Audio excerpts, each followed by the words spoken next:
자, 대외적인 변수도 오늘 짚어봐야 할 사항들이 좀 많은데요. 오늘 이 시간 우리투자증권 머그클럽의 홍성배 연구원과 함께하겠습니다. 안녕하세요. 네, 안녕하세요. 네, 먼저 첫 번째로 미국발 키워드 준비를 하셨을 것 같은데요. 화면으로 확인해 보겠습니다.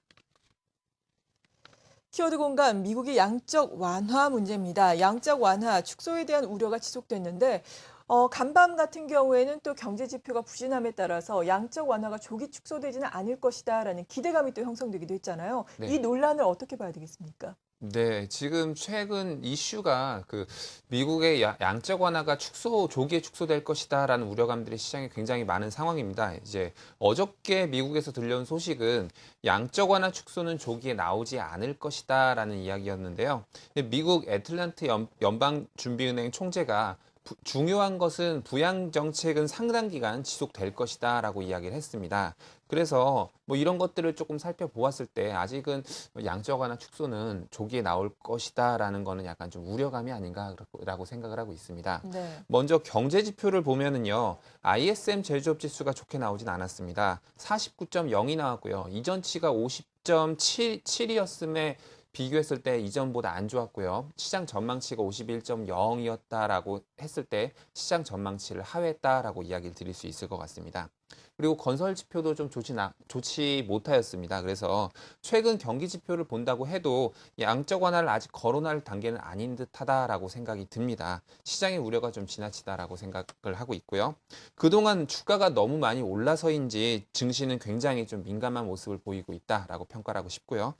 아직 우리는 양적 완화를 줄이겠다는 말을 직접적으로 들은 적이 없고 또 그리고 경제 지표가 아직 눈에 띌 만큼 회복하지 않았다라는 겁니다. 그래서 양적 완화를 아직 줄여야 될 필요가 별로 없다라고 보고 있습니다.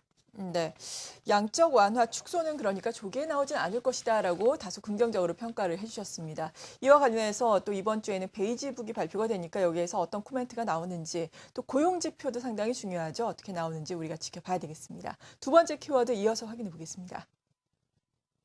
두 번째 키워드는 일본 증시의 조정입니다. 앞서서 달러화에 대한 엔화 환율 보셨죠? 100엔대를 하회하면서 엔화가 약세 기조가 다소 주춤하고 있습니다. 이에 따라서 일본의 니케이도 또 하락세를 나타내고 있는데요. 일본 증시의 하락, 과연 우리 증시에는 호재만으로 작용을 할까? 이 점이 좀 우려스러운데 어떻게 봐야 될까요? 네, 굉장히 좀 복잡한 이슈들이 많이 얽혀 있어서요. 그렇죠. 단적으로 뭐 이러면 이렇게 될 것이다라고 이야기 드리긴 조금 어려울 것 같고요. 네. 일단 뭐 최근 일본 시장의 하락 원인을 좀 살펴보면은요. 미국에서 출구 전략 이야기가 나옴에 따라서 이제 일본도 양적 완화를 지속할 수 없을 것이다라는 전망이 나오고 있고요. 그리고 둘째로는 일단 일본 주식을 사고 채권을 파는 롱숏 전략을 취하였었는데 최근 중앙은행이 개입을 했었죠. 그러면서 이 포지션을 급격하게 청산하면서 이제 시장이 굉장히 가파르게 하락을 했다라고 이야기 드릴 수 있을 것 같습니다. 일단 엔화가 중기적으로 아직까지 약세일 것이다라는 전망은 변함이 없고요.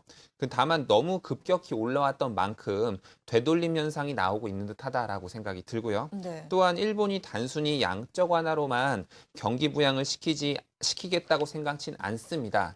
양적 완화 정책 이외에도 뭐 여러 가지 다른 정책들이 이제 조만간 나오지 않을까라고 생각이 듭니다. 그래서 일본 주식시장 급락이 언제까지 이어질지 모르겠지만 이게 추세적인 약세장이다라는 이야기가 나오고 있는데요. 이 이야기에 대해서는 저는 반대 입장 취하고 싶고요. 네. 다만 아마 조만간 다시 좀 반등이 재차 나오지 않을까라고 생각을 하고 있습니다. 네, 일본 증시 계속해서 하락세를 이어가면서 지금 15,000선에서 13,000선까지 내려간 상황인데요. 조만간 그래도 반등이 나오지 않을까라고 전망을 해주셨습니다. 이에 따른 투자 전략 세워봐야 할 텐데 국내 증시는 어떻게 봐야 하는지 세 번째 키워드를 통해서 알아보겠습니다. 한국 증시의 수급입니다. 일단 차익 매물이 나오면서 2,000선에서는 다소 조정을 받는 양상이죠. 지금 박스권 아무래도 상단을 돌파하기는 네. 다소 쉽지는 않은 양상인데요. 네. 그래도 6월 증시 어떻게 전망을 하면서 어떤 전략이 필요할까요? 네. 우선은요, 국내 시장에서도 또한 이 차익 매물이 계속 나오고 있다라고 생각을 하고 있고요. 네. 양적 완화를 축소할 수 있다라는 우려감들 때문에 이에 대한 어떤 투자자들이 대응책을 세우는 것 같다라는 생각이 듭니다. 그래서 주식 비중을 좀 줄이고 현금 비중을 높이는 모습들 발견이 되고 있는데요.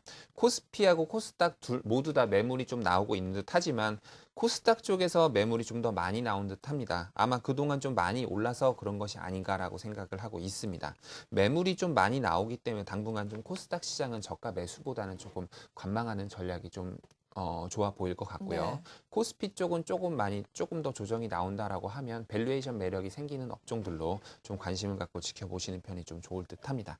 다만 우리가 이제 명심해야 될 것은 그 이익이 꾸준히 나와준 업종이나 성장성이 기대된 유망한 업종들은 결국 이런 시기를 극복하고 다시 일어난다는 사실이었고요. 신규 매수를 생각하고 계시다면 조금 시기를 늦춰보시는 것이 좀 좋지 않을까 생각이 들고요.